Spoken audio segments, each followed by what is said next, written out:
Hey Francisco, so here's a quick overview of the control panel for this machine. So a couple of important keys is right here. This is the home button. This will always send the clamp to the top corner right there. So if I were to say move the clamp to some point somewhere, and I want to get it to the home position, or the machine tells me I can't select a different pattern because I'm not at the home position, something like that, mentioning the home position, you'll have to press this one right here. And when I press it, it is going to move that clamp like I said. So I'll press it real quick.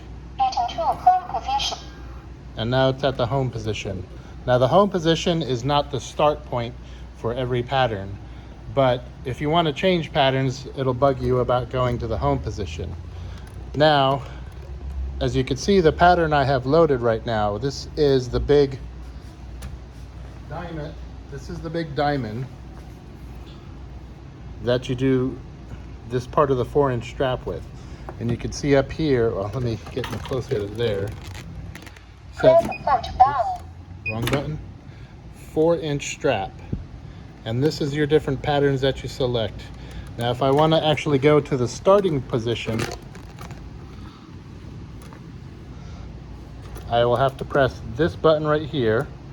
It's got the little crosshairs and the square right next to the home button, and that will take it to the start point for that specific pattern. And every time after you finish running in this pattern, it's going to return here to the start point.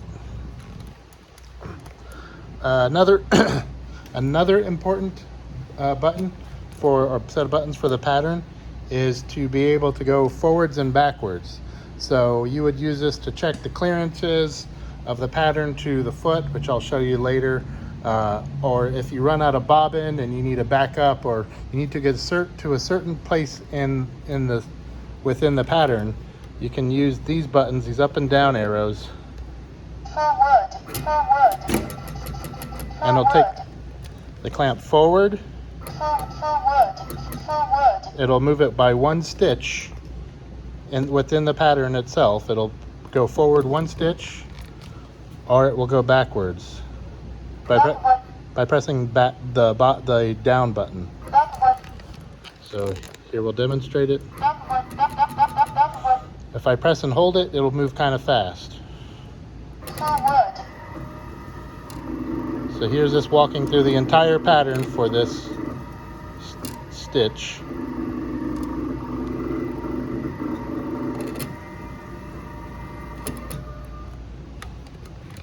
All right, so that's at the very end. I'll back up a little bit, and we're at some random spot. So now I'll demonstrate the start point button again, which is this one right here with the square and the crosshairs. And now it's right at the beginning.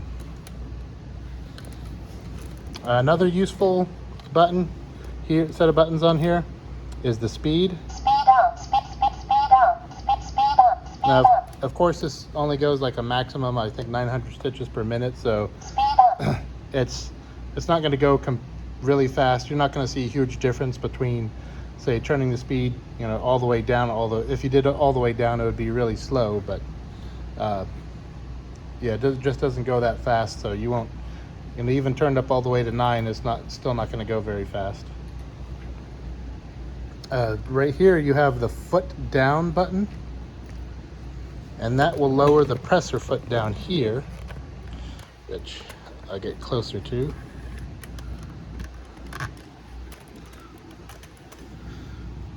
That's the presser foot, right? It's kind of hard to see. Let me see if I could get better light. There's the presser foot. So I'll press the presser foot down button. Press the foot down. Now, with the needle up, it's only going to go so high. Or sorry, the presser foot is only going to go down so far.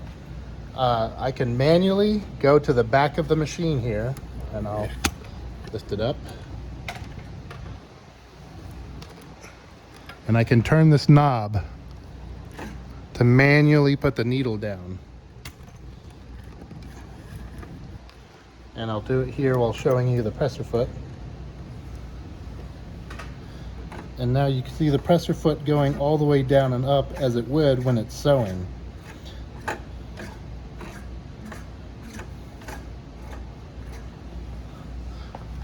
Now the presser foot has to be set to a specific height. This is one way to set it, although it's kind of cumbersome because you got to reach to the back of the machine. But we'll go to another screen. So from the screen here with the presser foot down, I'll press the presser foot up button. And then I'll go here to next. Next page. Now on here, there is a needle down button.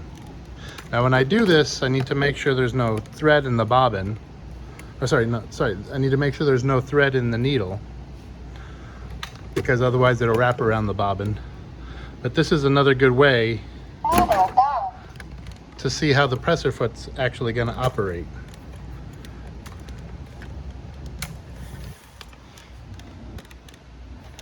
So I'll do the needle up, Needle up. needle down. Needle up. Now the presser foot is still down.